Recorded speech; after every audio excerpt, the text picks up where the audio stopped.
Hello everyone, and welcome back to another video. Today we're diving into yet another exciting Blox Fruits bulletin post. And let me tell you, while this one doesn't feature the usual straightforward update announcements, it does contain some important and fascinating details that we absolutely need to talk about. Yes, you heard that right. We're returning to the classic style of bulletins for now. But don't worry, the hacked or chaotic style bulletins will return, and I'll explain more about that shortly. In this bulletin, we finally get to see the Painfruit rework revealed, announcements regarding sword and accessory model updates, and a closer look at the underwater island and its purpose. As always, I'll be walking you through every detail, breaking things down clearly, and of course, sharing my own thoughts, theories, and personal reactions throughout. So without wasting another second, let's dive right into it. First article. About last week's interruptions. This article gives us some much-needed context regarding the recent hacking incident and reassures us that it was fully intentional and under control. They explain that following the incident, the team took time to review community feedback, which is a great sign that they're actively listening to us players. Now here comes the key part. Development snapshots like the ones seen in the last bulletin will only be included when the bulletin staff can secure reliable behind-the-scenes content. Honestly, I partly disagree with this. What they're basically saying is, the update isn't quite ready yet, even though they've had months to work on it. I get it, quality takes time, but with over 100 developers working on the game, it's fair to expect more visible progress by now.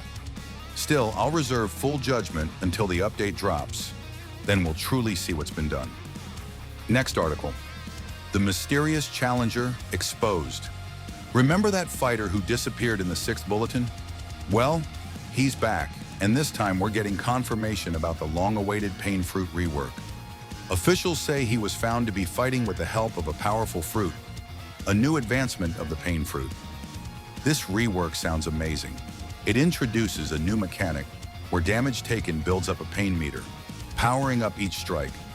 As the user's suffering increases, a reddish-pink aura begins to flare and spike, rewarding precise hits while punishing missed attacks by draining your power. And that's not all. When your HP gets low, a special ability called Last Stand kicks in. This gives you a brief but powerful boost, allowing you to go all out before your power burns out completely. It's an intense, high-risk, high-reward style that I think will revive interest in a fruit that's been long forgotten by older players. And don't forget, we still have 2 more fruit reworks yet to be revealed, so stay tuned for those. Next bulletin, swords and accessories, a closer look at the reworks.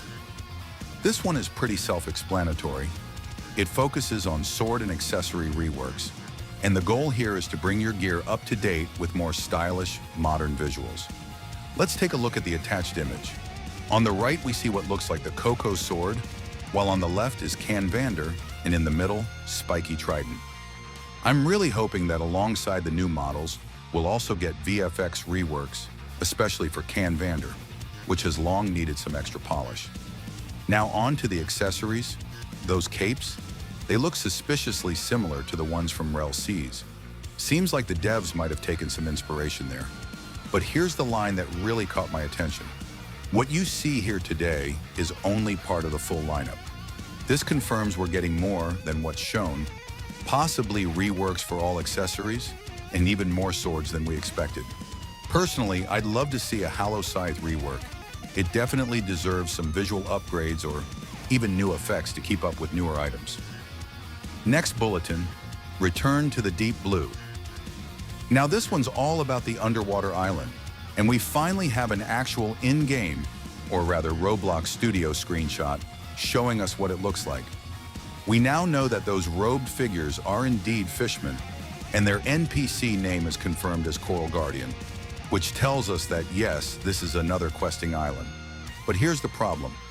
This means more leveling quests without any grinding rework, and that's a big issue. If something isn't done soon to shake up the grind loop, I feel like players will start to burn out and move on from the game. Bandit beating can only take you so far before it gets stale. Let's take a look at this line. They repeated something again and again beneath their breath. Something about an all-powerful relic? So this island isn't just for grinding NPCs.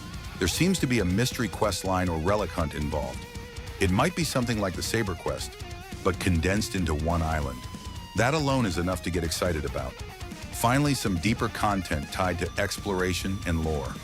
And that wraps up everything for today's video.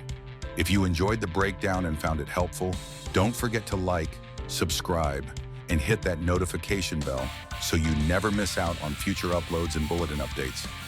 Let me know what you think in the comments. I read every single one, and it's always amazing to see what you all have to say. As always, happy sailing, and I'll catch you in the next one.